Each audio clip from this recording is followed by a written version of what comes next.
Hello mga guys, welcome back sa ating YouTube channel. So for today's video, magpapaka-healthy muna tayo ng konti.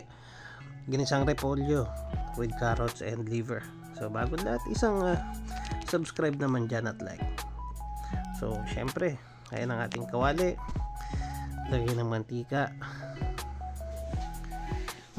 Gisa ng ating bawang, thinly slice. Alam nyo na yan sa mga lagi nakakapanood ng aking channel, para nape-preserve natin yung flavor. Kung mapapansin nyo, yan maninipis lang hiwa, hindi ko yan pinitpit, para kuwang-kuwa mo yung buong aroma, yung katas ng ating bawang. At sumunod na dyan ang ating sibuyas. So hiniwa ko lang na mahaba, so kung kayo gusto nyo pinuin, okay lang din naman. Ako kasi medyo gusto ko yung nakikita ko yung sibuyas kapag kinakain ko na siya. Wala namang problema. Next natin mga guys, hibe.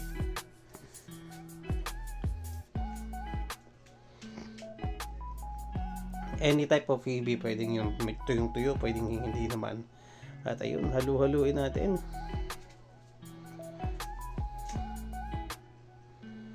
At ayan, once na medyo na ano na siya, medyo toasted na yung ating sibuyas, konti pa mga guys, isunod na natin ang ating kamatis. So kung mapansin niyo, inuna ko yung hibe bago yung kamatis para mas ma-roast pa siya ng konti, kasi once na nilagay natin yung kamatis, medyo magpo-produce na ng liquid, hindi na mag-iba na yung texture or yung cooking process na mangyayari doon sa ating hibe.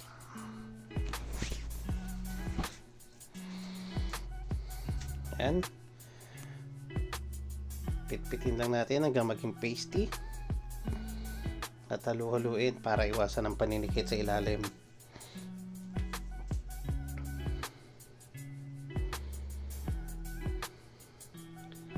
At once na medyo medyo nagiging pasty na yung texture niya, sunod na natin ang ating carrots. Sa hiwa, kayo ng bala. Ako tinamad ulit kaya ganyan na lang ginawa natin. Hindi naman magmamatter yan guys, same pa rin naman yung magiging timpla niyan.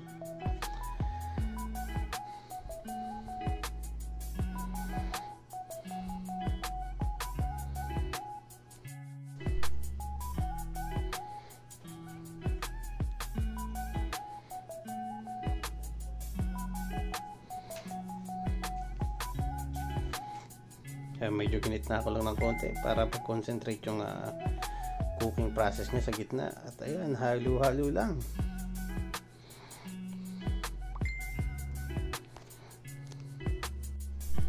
Ayan, sumunod ng ating paminta, patis,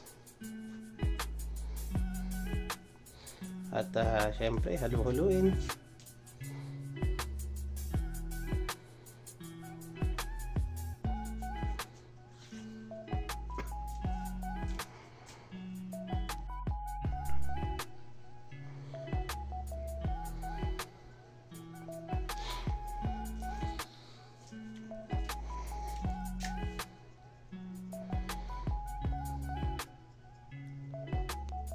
At yan, isunod natin yung ating hugas bigas na tinatawag. Ito yung pangatlong hugas natin doon sa ating sinaing. So usually diba pag nagsaing tayo, hugasan natin ng 3 beses. Yung pinakahuli, tatabi natin yan kasi yan medyo nagbibigay ng sustansya or ng linamnam sa ating mga lutuin. Minsan ginagawa nito sa tinola o sa kahit anong disabaw nating ulam. Ayan, dagdag pa tayong kaunti. At yan, medyo kinakayod-kayod natin yung mga nanikit sa mga gilid. Kung tawagin na yan fond, F-O-N-D sa salitang Italiano. Sabi sa mga Italiano, pinaniniwala na nila na yan daw mas nagbibigay ng sarap sa ating pagkain. Kaya masarap yan na kinakayod-kayod natin.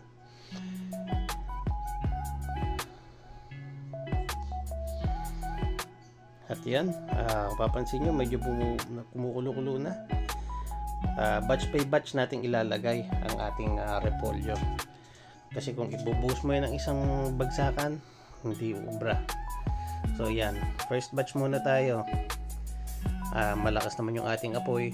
So medyo once na nadaan na yun sa init ng apoy at ng tubig, medyo magsasubside yan ng kaunti. Ayan, halu-haluin. Siyempre para yung mga naluto, nag-subside na repolyo natin doon sa ilalim, yun naman ang ibabaw natin. Kumbaga papalitan lang, no?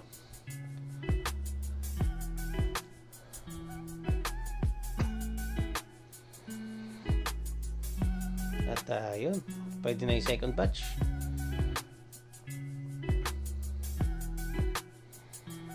Mga guys, naghugas po ako ng mga kamay. Baka sabihin nyo kinakamay ko yung kulay, bago po ako nagluluto, talagang inuhugasan ko ang aking kamay, no? At ayan, tulungan na natin ng 2 sandok para mas madali natin na ibabaliktad yung ating kagulayan. Kung isang sandok lang, medyo mahirap at matagal na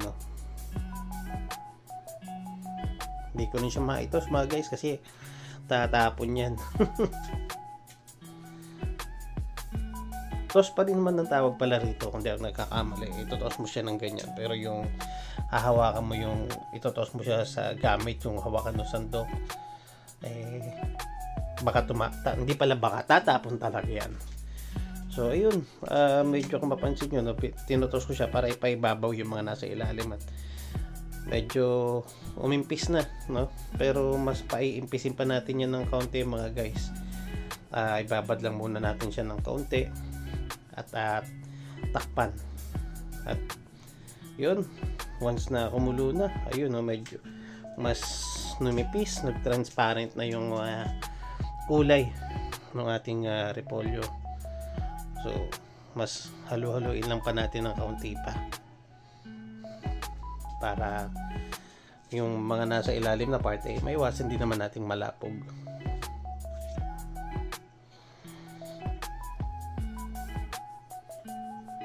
Or ma-overcook, no?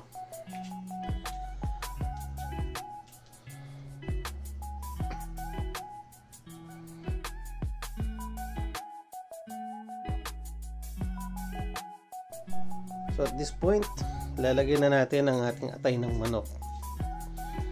Maganda rin kung sa umpisa medyo naisir mo siya, no? Sa akin nakakalimutan ko lang, pero parehas lang naman yung masarap pa rin. Mas masarap lang siguro kung sinir mo siya ng mga ilang minuto bago natin siya ilagay dito. So yun, naglagay ulit ako ng konti pang hugas bigas, Lucky Me Nam Nam or any seasoning of your choice ulit.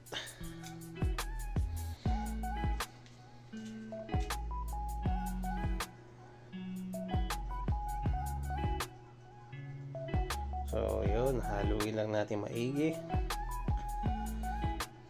para ma-distribute yung ating seasoning na nilagay.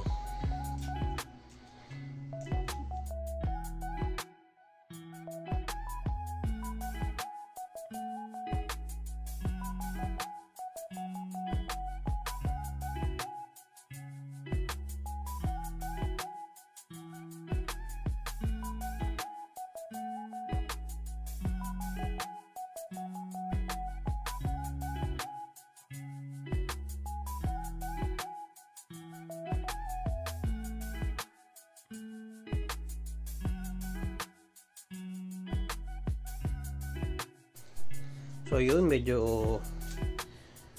okay na rin yung itsura ng ating atay. So adjust na tayo ng panimpla. Kaunting patis, kaunting paminta, at asukal. Pang balance to mga guys.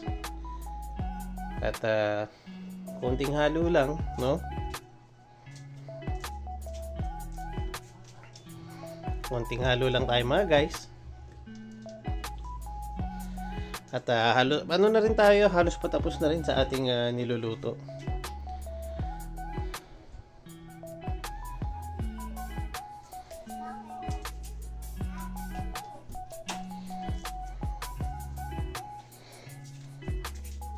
At syempre off fire, lagay tayo ng kaunting sesame oil para makadagdag aroma at dagdag rito sarap sa ating ginisang repolyo. Maganda siya nilalagay kapag off fire kasi pag nilagay mo siya habang nakabukas ang ating kalan, medyo magkakaroon niya ng kaunting pait factor, kaya yun ang ayaw natin. Pero all in all, goods na tayo nito at ready to serve na ang ating ginisang repolyo. So ayan po mga kaibigan, muli ang ating ginisang repolyo. At don't forget to like and subscribe po sa aking channel. Maraming salamat po and God bless.